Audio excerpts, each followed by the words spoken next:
Hello guys, here's a little something we bought at a pawn shop a couple weeks ago.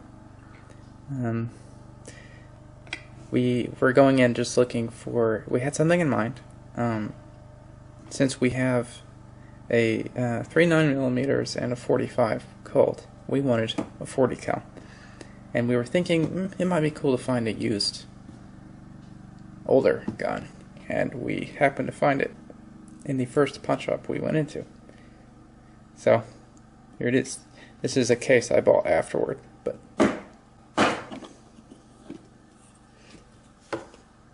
it's a nice, I think late 90s Smith & Wesson model 4013, and it came with one mag, and I got another one off eBay for $33, which it's not horrible. These mags are a little harder to find than the 40 tactical model, so that's one little downside to this. Let me go ahead and make sure this is clear and everything. So chamber's empty. It's all no mag. It's all good. Here's the cool declocker and safety. That keeps it on safe, but then it's double action. And it does have a magazine disconnect safety, which can be removed, but I'm not going to, I don't think, on this model. The magazines are 8+1, so it's 8 rounds. In it right now I have some Sig Sauer 165 grain V-Crown in both of these. I only have 6 rounds in each right now, but you can load it up to 8. So let me get all this out of the way for you. We were able to pick this gun up for under $400 out the door, taxes and everything. So we paid like about $365 for this weapon. As far as reliability and accuracy, its accuracy, as you can, here's some targets we shot. This was probably 7 yards, so I mean we're not that great of shots, and we're not used to the 40 caliber. But here's another. This is farther away,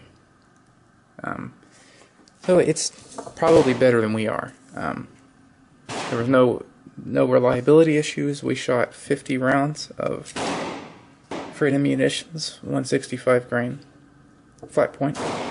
New manufactured, cycled 100%, and the last round hold open was functioning every time. The weight of this gun is about 29 ounces with an empty mag in it, and about 27 empty, like this. Here's the side picture, if anyone's wondering. These are some older sights. They still have a little glow to them. I might just paint them in white, but for now it's fine. The gun seemed to shoot a little low, I think. Otherwise it was pretty good.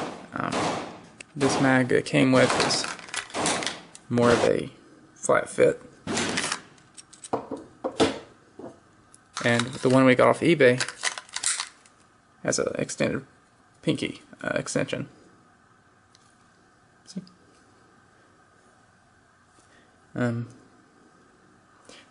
I'll show you how to take it apart here, if anyone's wondering what you do. Okay, first, of course, make sure it's empty. And the next thing you'll do is you pull the slide back to about right here. See? And I like to grab a utensil, and then there's a button over here, and you just push. See? And this pulls out. You just pull it out. See? You can let it go forward a little, then it wiggles the rest of the way.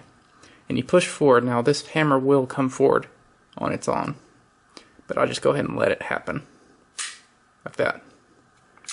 And you pull it out, and that's it. The spring is a dual recoil spring. We've cleaned it after shooting it yesterday pretty well. Here's the frame. The only kind of funky thing is with this gun is that the trigger play spring has a click sound to it, which, see how it happens? Now I read that you can push this play spring forward and rebend it, but I don't want to end up breaking the thing. It's just a little nuisance, just the sound of it. See? But in shooting, you don't really notice it, and it doesn't impede function at all. But I might get that fixed at some point.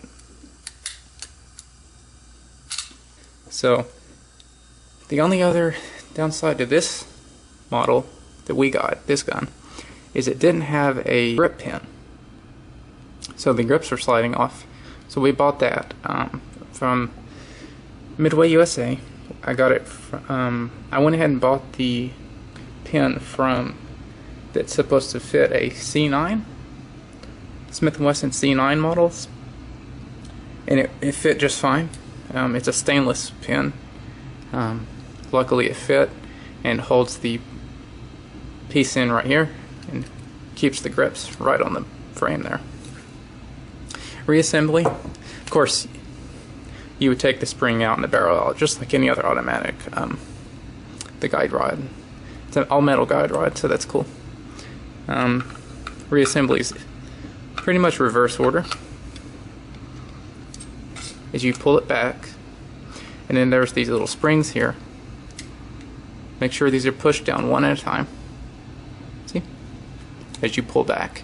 Now I like to take a little something.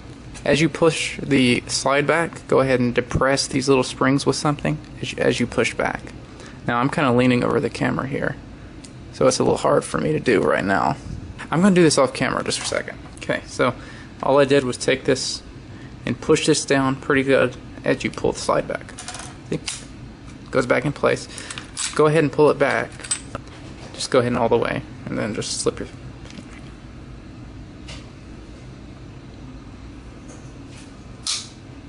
And as you saw, I just pushed the slide stop in to reassemble it and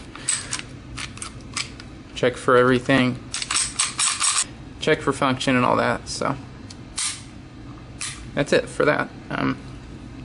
If I missed anything, I'll put some text up. But I think that's it for now. We'll be doing a few more gun reviews sometime in the future. Now it's time to check Astro's feelings. Where does he rate this gun?